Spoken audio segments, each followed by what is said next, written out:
Hi, everybody, and welcome to episode 4 of the Wins Webby interview series. I'm Amy Sheridan, founder of Amy, tripping over myself already, founder of Wins Media, voice of amysheridan.com, and curator of the Wins membership community. The mission of this series is to elevate the visibility of women in sports and entertainment by creating an environment for connected storytelling. And I just want to first off thank all of you guys for being here today as we interview influential leaders from across sports, entertainment, and beyond. And today, I am so excited to introduce my guest. I'm actually like really excited. The incredible Jessica David. Jessica is the marketing manager for Intel Sports at Intel Corporation. She was named the Forbes 30 Under 30 class of 2020 and Synopsis Best of the Best Rising Stars 2020, which we'll get into in a minute. Jess is a volunteer team member and advisory board member for Women in Sports Tech, otherwise known as WIST, in addition to serving as a mentor for lead sports and tech stars. Prior to Intel, Jess was the director of marketing at 76 Capital, which is here in the Philadelphia where I am and where Jess still is. And they are a venture capital firm focused on sports tech, esports, and sports betting. So it is my absolute honor to introduce Jess to all of you guys today. Welcome to the show. Thank you. Thank you so much. Excited to be here with you. And Jess, you've been along on this journey of Wins since day one, right? Yeah. And so it's really, really special for me to talk to you today. Because you have seen the evolution of the brand. And I also just want to thank you up front for all of your ongoing support, even just like a like here and there, or just allowing me to, call you once in a while and say, hey, what do you think of this? It's just really valuable to me. So thank you. Of course. Always here to support your mission, especially. Thank you. Yeah. Okay. So we'll get started with the questions. And I have so many questions, but where I wanted to begin, because, it is important to start at the beginning of someone's journey. And I found yours very interesting when I started to dig into it a little bit. And I noted that you graduated from JMU with a BFA in graphic design. Yes. So I want to start there. So how did that, how does a BFA lead to director of marketing for a VC in sports tech? And then, where you're at now at Intel? Yeah. Thank you for checking that out. Shout out to my JMU BFA folks are on the call right now. Thank you for always supporting. So I actually, I wanted to share this story with you because, like I said, we're obviously friends in real life. So everybody here can hear this, that I made my college decision based on where my boyfriend at the time was going to college. Which turned out to be the right move because we're married now. But when I started, I was in the College of Business. I had gotten a scholarship for computer information systems and was really focused on doing what I thought was the right move for my career in business. But on the side, I had a passion for graphic design and it was making itself more clear. I designed newsletters when I was in elementary school to update my mom when she got back from business trips. I built my first website when I was 12, when the internet first became a thing. And then I taught myself how to use Adobe programs throughout high school and college, back when it was much easier for kids to pirate things through the internet, back before there's all this regulation. But finally, one day, my husband looked at me doing two things at once in college, studying business, but doing graphic design on the side. And by then I was doing some freelance work. And he was like, what are you doing? Obviously, you have a passion for one. Why are you focused on the other? So I switched, and throughout high school, college, and after college, I worked for the Pennsylvania Department of Education in marketing.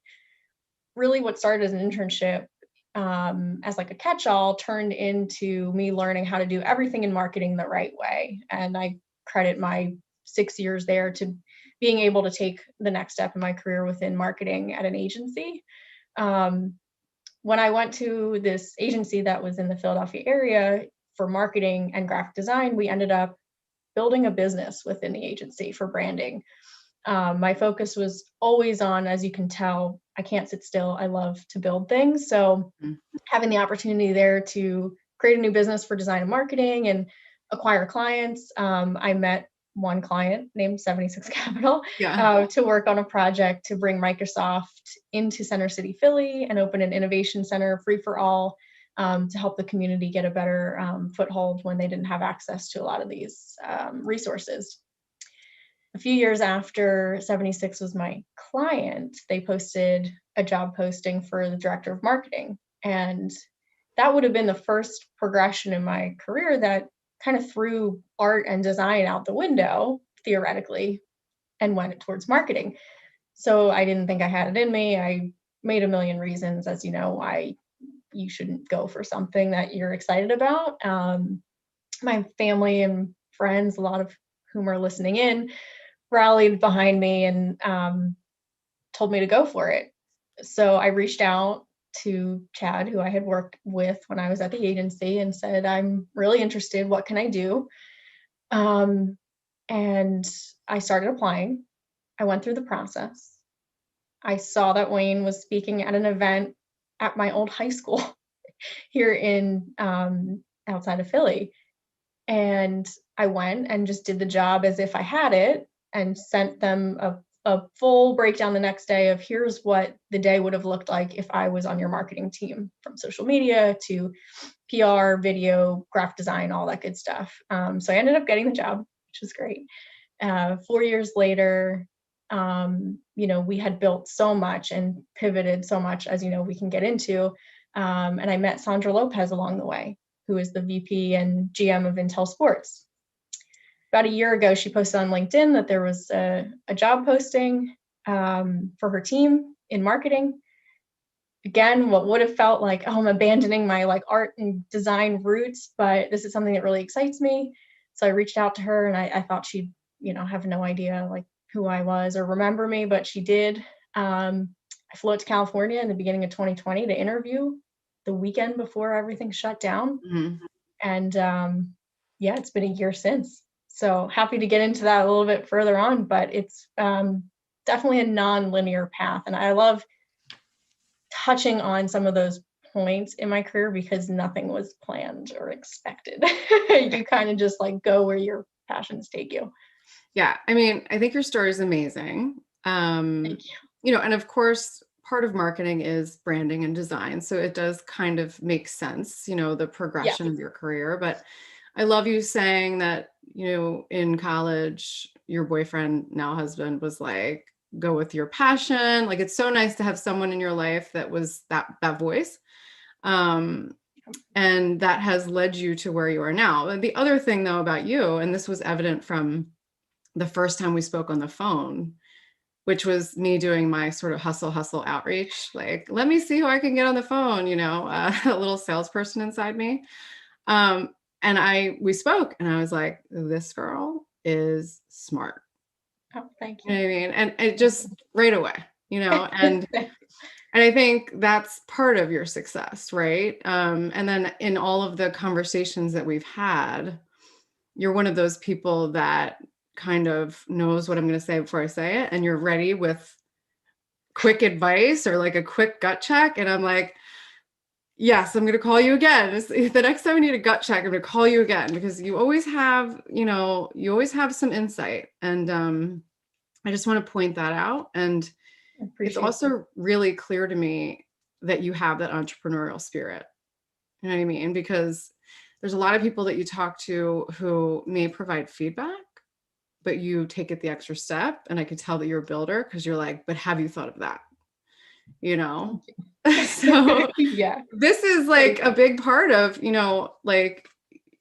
sometimes it's just maybe not seeing it all, forest through the trees. But it's very evident, in talking to you, that you possess that skill.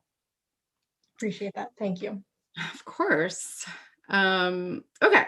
So the BFA, right? And by the way, I've seen you doing some of your hobbies on the side on Instagram, which I love. I'm like, wait a minute.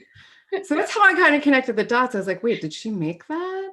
So if anyone isn't following Jess, go check out her Instagram because she is doing design on the side.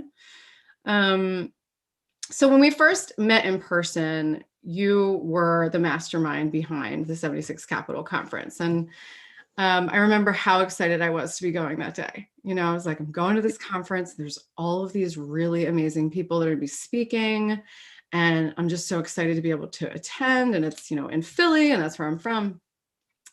And then, at one of the breaks, there's like, little Jess David, who's like the mastermind, and I think Caroline Savini introduced us in person.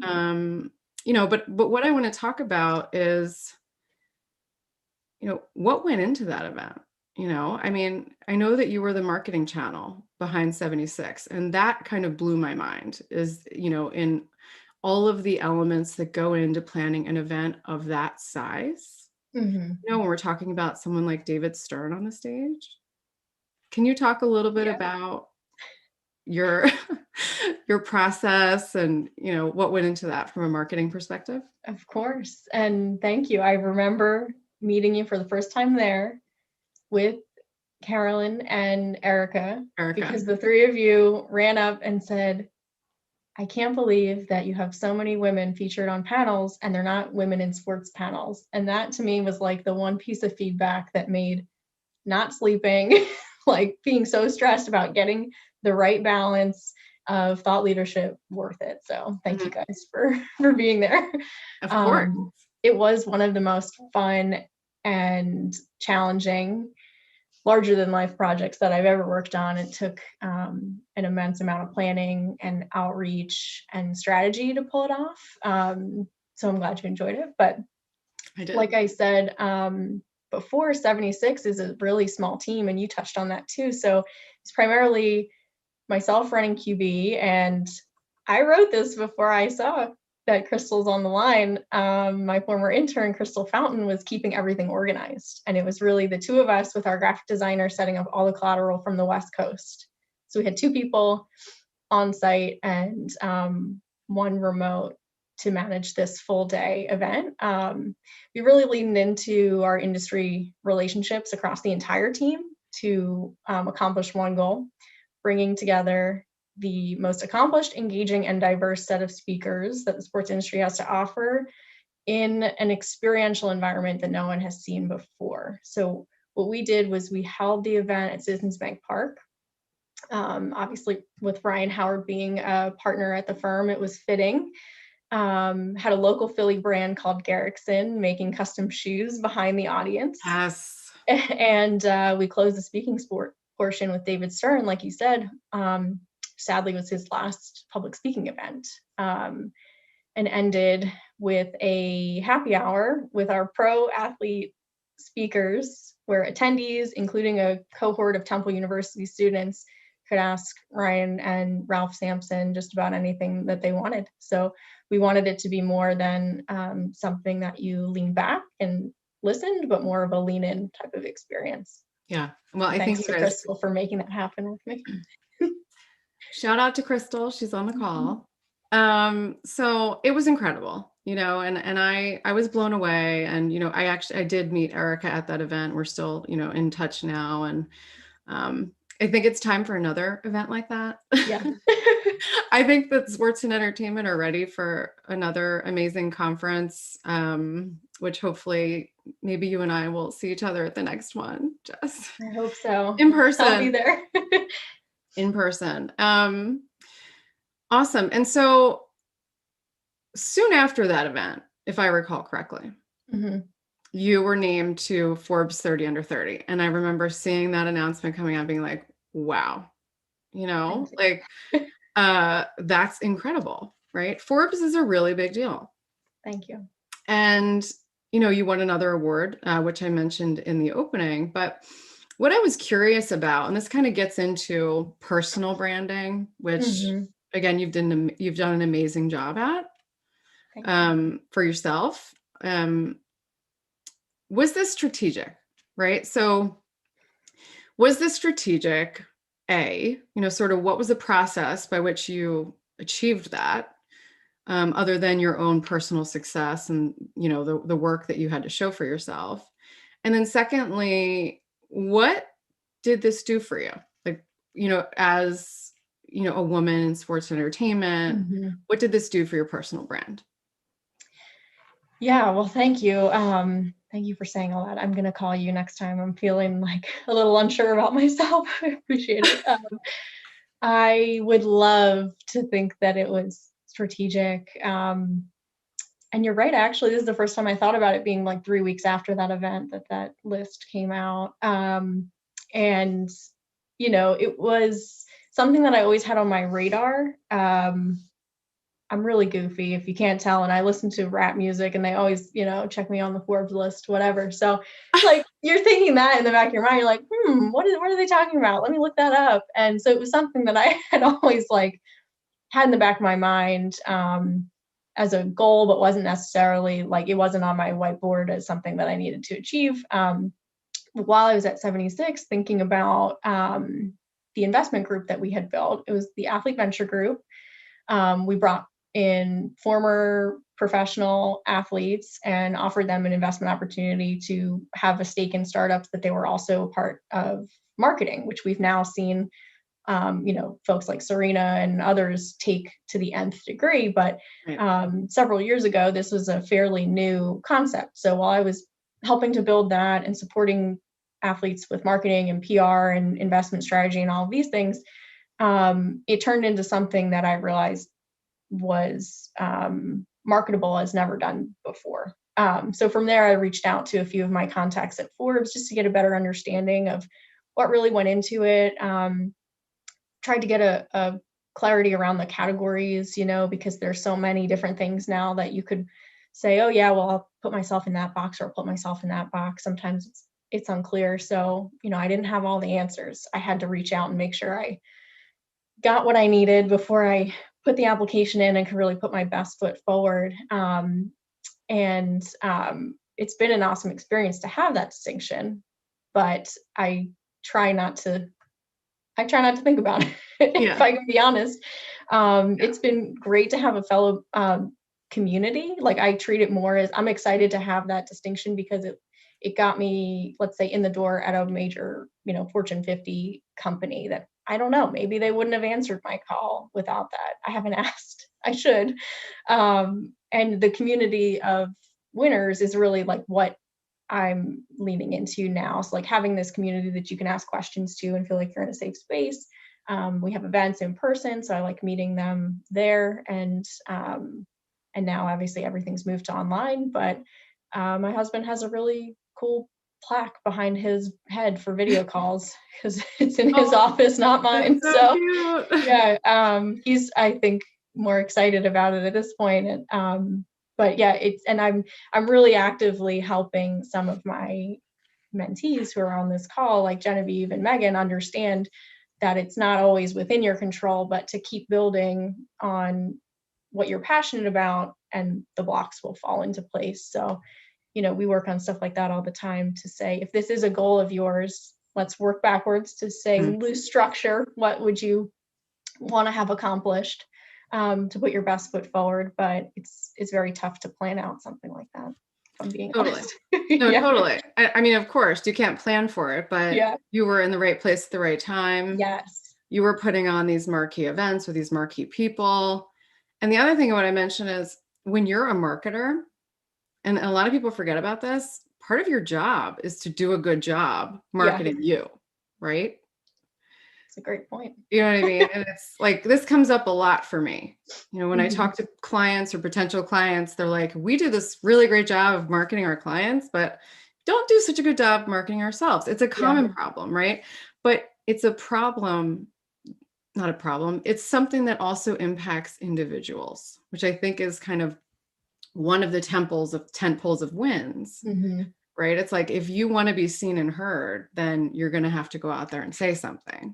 You might have to go out there and go after an award, and you're going to do it humbly. I mean, Jess, you're like so humble about this. This is like a huge award and distinction, but it's going to go along with you forever, right? So it's something that you have now and that you'll have forever. And also, I run into this, I don't need recognition thing, right? And a lot of women think this way. And it's like, well, why don't we take a step back and think about not the fact that you're going out and you're trying to get recognition for yourself or your achievements, but something like this expands your network overnight.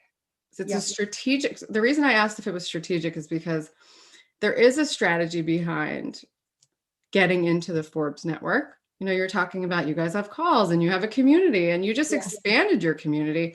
And by the way, the people that are in this community of yours now are probably all rock stars, right? That are winning this Forbes 30 under 30. So it's an amazing thing. And I'm super proud of you for that. Thank you. I love that you said that your husband has it in his Zoom calls. That is Like right amazing. here.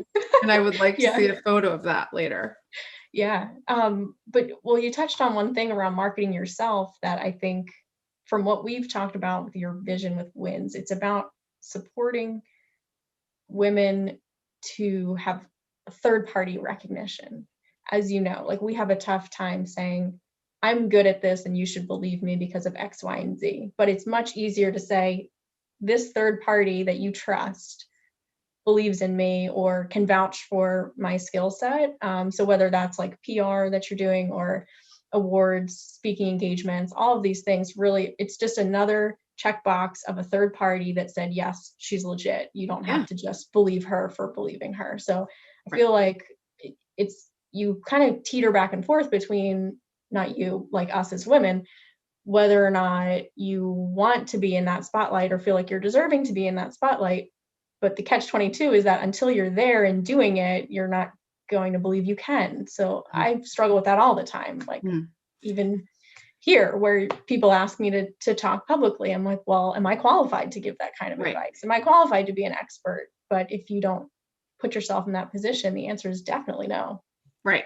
It's a leap, right? Yeah. It's a leap. It's look, and to the point of, an award, right? A conference speaking slot. I mean, I think another one of the 10 poles of WINS is, we want to secure more of these speaking opportunities for women, one, but also we want to support them in the fact that they might not feel that it's appropriate or, am I being proud or am I being boastful by nominating myself? Like there's this thing about, I couldn't nominate myself. Right. And it's like, yes, well, you can. And that's what a lot of people do. But hey, we're here for you. Right. So we want to help you be nominated. We want to help you with that process. And we want to, be here to tell you at a very bare minimum, it's okay to nominate yourself. Do it, because this is going to open up doors for you. It's basically like applying to a school. You know what I mean? It's applying to expand your network. Just because it's called a designation or an award doesn't mean you're out there bragging. You've earned it. You're not going to win it unless you've earned it. Right. And I would never submit a college application without having 2 or 3 other sets of eyes on it. So it's somebody else coming in qualified and saying, can you read through this? I do that all the time. Everything I'm preparing, I mean, every press release, you think about anything that you do in life that's going out publicly, you need somebody reputable there to say, can you just give this a once over and make sure I'm covering everything? Because we'll all, I mean, you and I, when we have our strategy calls about WINS, we see things differently. That's the best part of it. Right. Things that I haven't thought of, I've definitely bounced a lot of off of Caroline Savini, who I will actually send drafts of emails and be like, is this appropriate? And she'll say usually yes, but you question yourself. Yeah. So that's amazing. And congratulations on those awards. And I will not be surprised if there are more for you in the future. Because like I said, you're smart, like you're a standout. So you got to own that. Thank you. Okay. Moving on. So community and mentorship. So I wanted to bring this up because in your LinkedIn profile, the first line is not, expert marketer of technology. It is actually that you are dedicated to making the world a more thoughtfully created place.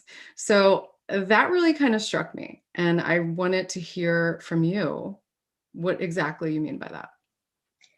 Thank you for noticing that. Yes.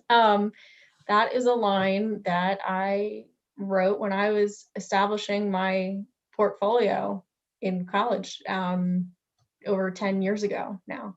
I was getting ready to apply for jobs, and I needed people to understand that I was not just here to check things off of a list and move on with my day. Not to say that that style of work is wrong, it's just not my personality. I wanted everything that I touched to have an impact. Not saying I need to save the world, but I can't get up and go to work and put my best foot forward if I know that it's not having a real positive impact on the world in general. So that's where the thoughtfully created came from. I think at first it was, thoughtfully designed, things that were really, sustainable and had an environmental impact, or were supporting industries that were better for the world in the future. And when I moved on to VC, even that I think held more strongly. And I think I was probably challenged more to stay true to that. As you know, the bottom line for a startup is very different than their societal impact. Mm-hmm. I remember being at an event one day where my boss, Wayne Kimmel, said that he would only invest in companies that were doing good for the world. And somebody else on the panel, who I will not name, they can say it publicly again if they want to, said for their fund, they don't care what type of business it is as long as it makes me money. Mm-hmm. And that in that moment, I knew that by holding strong to my values, I made the right choice for with my employer, that I was in the right place at the time, and that we could continue to stay strong even in the face of people disagreeing with you on stage, because you have this philosophy that what you're doing, what you're investing your time and money and energy into, should make life better for somebody, not just you. Right. Somebody else.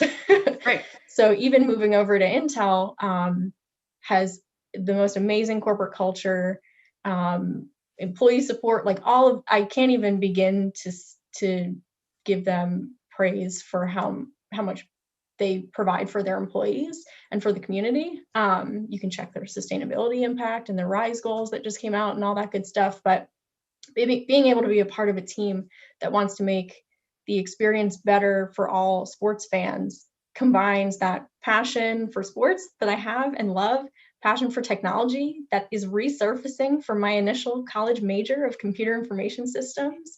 Like, how full circle this came back was just thrilling to me, and I get a little too excited about it being at Intel. And then, the third thing is actually having an impact on fans and who are family members, who are friends, and it's a community that you're really helping to enhance the experience.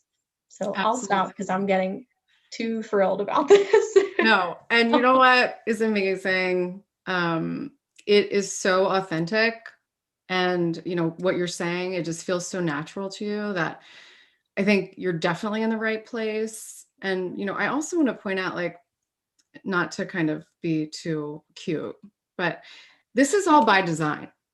You know what I mean? Like, you're taking one step to the next, to the next. There is a strategy. It's sort of whether or not you're like super clear on the fact that you have had a strategy, but the decisions that you're making and the positions that you're taking, it feels to me like it's by design, and you've come full circle, but actually you're kind of, climbing up through the industry in a way that makes a lot of sense. You're staying ahead of the curve. By being in tech, by being in venture capital, all of these things. And, you could speak to this better than anybody, but the pandemic hurt a lot of businesses and a lot of people, but the businesses that you've been involved in are, correct me if I'm wrong, still healthy. Yes. Yeah. They are. Thank you. Because it's very sweet. It's tech. And so just to segue into the final question, we're talking about Intel, we're talking about making the experience better for sports fans, and sports fans, as you know, is built on community and is locally driven. Can you talk about what is top of mind for you this year with regard to your role at Intel? And And perhaps, what will fandom look like? How will technology impact the world of the sports fan? Virtual, you talked about virtual teams in your article for LinkedIn, which I Yeah. love. But what will that look like from your point of view this year? Yeah. So I'll touch on two things that I think will be business focused and philanthropy focused, are the two things that I think will come to fruition. At Intel Sports specifically, if anyone's unfamiliar, we build immersive media experiences in TrueView for fans of all ages across the globe, in football, American football, soccer, and basketball. And like you said, the pandemic, I wish it didn't happen more than I wish. Like, I wish we could go back and intervene sooner, as a country. But it's accelerated the digital fan engagement out of necessity. So where we saw teams either being really forward thinking years ago, trying to engage digital fans, now they have to. So what we do is come in and try to say, okay, how can we engage in a fan in a more immersive, interactive way, rather than somebody who might not want to watch a full match for 3 hours on linear broadcast. A lot of the research that I do is around the next generation of fan, somebody who's content snacking, you know, enjoying the game in more bite-sized formats, but it ends up being very comparable to watching a full match. So I might spend 5 hours watching the post-game, pre-game, game, and post-game. You might actually spend 5 hours talking to your friends about it on Instagram, creating videos on TikTok, on a Reddit thread, before the game, trying to strategize. The way we engage with the game is different. So how can we help support the digital side and bring fans closer to the action than ever before? And then what I really think is it's already come to surface because of last year, but what we've been working on at WIST since 2018 is to really help bring diverse teams into the decision-making process for any organization that has its foothold in sports. So we have corporate partners, we have team and league partners, media partners. When it comes to planning for the future, it's no longer the manila folder room that's making decisions for all. So we want to be able to say, how do we bring women into either entry-level positions? That's our primary focus with our WISP fellowships. But then how do we help support them in career growth? Like, you and I have been very persistent, but some folks, like you said, need that support system. So that's where our WISP Career Network comes in, and we help them take that next step. Okay, now you're ready for the next step, and provide a ton of resources just to be there for women in sports that need that extra boost to get into the decision-making level. Amazing. So, yeah. Yes. So I love the, two-pronged answer. Very true to your personal brand. And it comes off as so authentic. And I just love to be able to share this in any way that I can with people that are here with us, or anyone who watches after the fact or reads after the fact, or whatever they do. But amazing, amazing, amazing. Thank you. So thank you, Jess, Of course. for all of this awesomeness. Thank you for creating a space to have these conversations. It just gives me so much positive energy, and I get so excited to do this. And, I know it makes me feel very clear that I'm where I need to be right now, and contributing in the way that I would like to be contributing right now. Mm-hmm. So, it's all good stuff. Yeah. And so before I open it up to a Q&A, I want to thank you again, Jess, for sharing all of these amazing stories with us. And I want to say that in our next episode, which actually is tomorrow, we're going to speak to Kendall Tyson. So I'm super excited about that. She's the VP of Strategy and Business Intelligence at the NHL Seattle Kraken. I'm sure you have questions for her, right? There's so much going on in Seattle right now, between the building of the new Climate Pledge Arena and starting the new team in Seattle. So it'll be a really exciting one. She's amazing. Amazing. And finally, this interview was powered by WINS, our exclusive membership community for women in sports and entertainment. To learn more about us, visit us at wins.media/membership. Thank you, everybody. And thank you, Jess. Of course. Thank you so much. Thanks to everybody who's listening in.